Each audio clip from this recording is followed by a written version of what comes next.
There was a bit of a legend started by the video game magazines of the 90s saying that Golden Axe 3 didn't see a release physically in the US, mainly because it wasn't any good.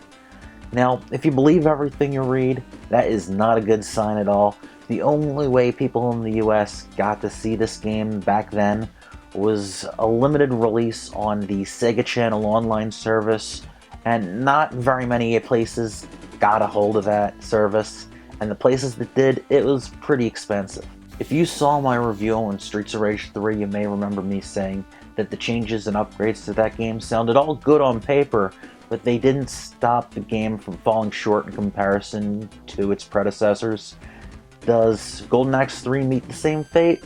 Let's find out. This time around, you have an all-new cast of heroes, a giant, a Panther Man, and a pair of characters who look to be stand-ins for the two original heroes from the previous titles.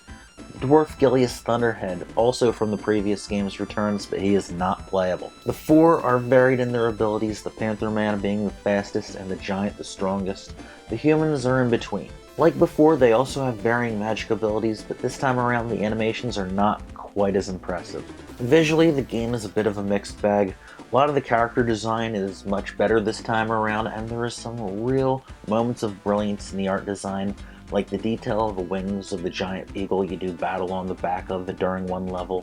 Also, there's some neat design with the one boss character that's a big bird man. But for all the good in the visuals, there are some moments which just come off very uninspired. The sound effects, on the other hand, are much better than those in the previous games. The death screams are surprisingly clear for Genesis hardware, but I think some of the female screams may have been borrowed from Streets of Rage.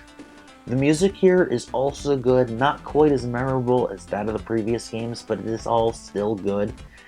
Some of it does seem a touch out of place and a little too electronic for the setting, but still not bad. Plot-wise, there is not too much to say.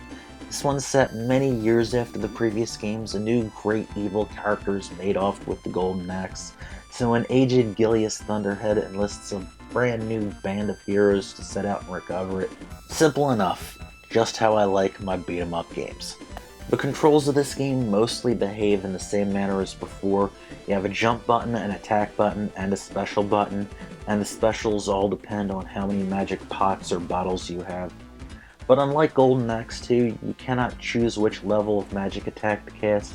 If you're fully stocked, you're going to use them all in one shot, just like how it worked in the original.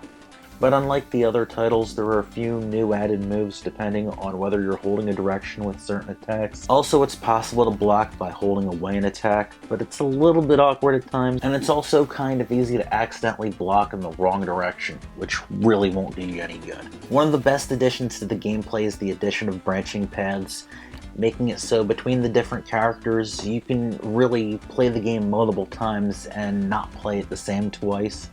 It really adds to the experience, which is much needed in the beat-em-up genre. Since I only played the game in single-player mode, I can't vouch for this, but supposedly when playing in two-player mode, super versions of special attacks can be performed, which cost 10 magic pots between the two players, and the one who cast the attack losing more pots than the other, but it still sounds pretty damn cool. Going into this game, I was expecting it to be terrible, but instead I was pleasantly surprised. My only reasoning behind why we never saw a physical copy of this back then is probably because it was more of the same, and powers that be probably were a little afraid that would turn people off. Also, by '93, popularity of Street Fighter II and similar one-on-one tournament fighter type games had pretty much picked up and eclipsed the beat-em-up in popularity. That said, if you do want to check this game out, there are plenty of repro carts available. Also, you can get this on a huge number of compilations just like the other two Golden Axe games. And is it worth a look? I say so. I had fun playing it, and if you're a fan of beat-em-ups, you just might too. Hope you've enjoyed the review. Thank you for watching. I'll see you next time. Take care.